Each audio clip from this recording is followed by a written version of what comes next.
Trump's strategic Bitcoin reserve, will it spark a new crypto rally? Washington, D.C. President Donald Trump has signed an executive order to create a strategic Bitcoin reserve, utilizing digital assets already held by the U.S. government. While some in the crypto industry had hoped for a plan to purchase additional Bitcoin, the order instead focuses on managing existing holdings. Of the announcement, made on Thursday ahead of a scheduled meeting with crypto industry leaders at the White House, led to an immediate 5% drop in Bitcoin's price, bringing it down to $85,000. However, Bitcoin later recovered to $89,200 during early European trading on Friday. What is the strategic Bitcoin reserve? According to White House crypto advisor David Sachs, the reserve will consist of Bitcoin confiscated through legal and criminal asset forfeitures.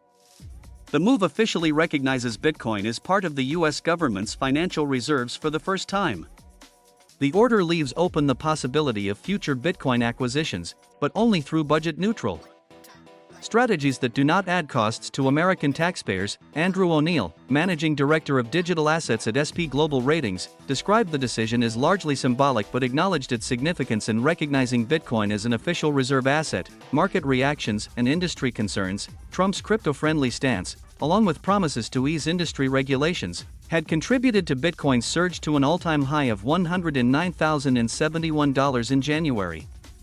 However, some investors expressed disappointment over the lack of an active buying strategy. Charles Edwards, founder of Bitcoin hedge fund Capriole Investments, called the announcement underwhelming and criticized it as a fancy title for Bitcoin assets the government already owns.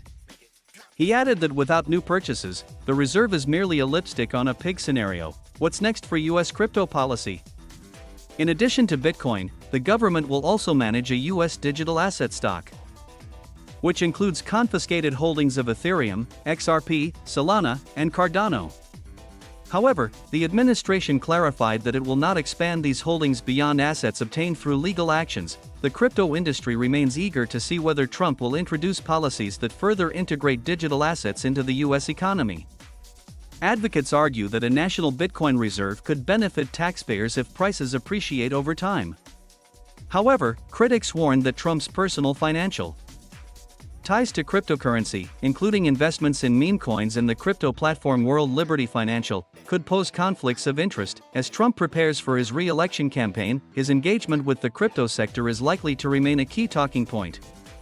The upcoming White House summit on Friday may offer more clarity on the administration's broader digital asset strategy. When we look at the BTC weekly chart, we see that in September 2023 and then in September 2024, the price touched the SMA 50 and then rose again.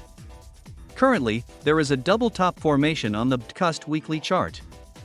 In my analysis last week, I mentioned that the price could pull back to the 77,000 and 75,000 levels. Looking at the weekly chart, we can see that the price and SMA 50 are converging. Those who are considering new investments in BTC and those who already hold BTC should monitor whether the price falls below the SMA 50. It is likely that, similar to previous touches, the price will touch the SMA 50 and then initiate an upward movement again. When we look at the BTC chart on the daily timeframe, we see that the SMA 50 is above the price, which now acts as a resistance level. Therefore, on the daily chart, the price needs to rise above the SMA 50 and stay there, serving as strong support. When we look at the Ethereum weekly chart, we see that the SMA 50 is above the SMA 200. Inexperienced traders who want to invest in ETH can simply wait for the 50-week moving average, SMA 50, to drop below the 200-week moving average, SMA 200, and then make a purchase before the SMA 50 crosses above the SMA 200 again. They can also consider buying after BTC drops below $80,000 and ETH completes its downward movement. On the ETH daily chart, we see that the SMA 50 has crossed below the SMA 200. What we need to watch for next is when the SMA 50 turns upward and crosses above the SMA 200, signaling the start of an upward movement. For Solana, Ripple, and Cardano, I recommend waiting for BTC to complete its downward movement and then observing the positions of the moving averages before taking action. The movement in altcoins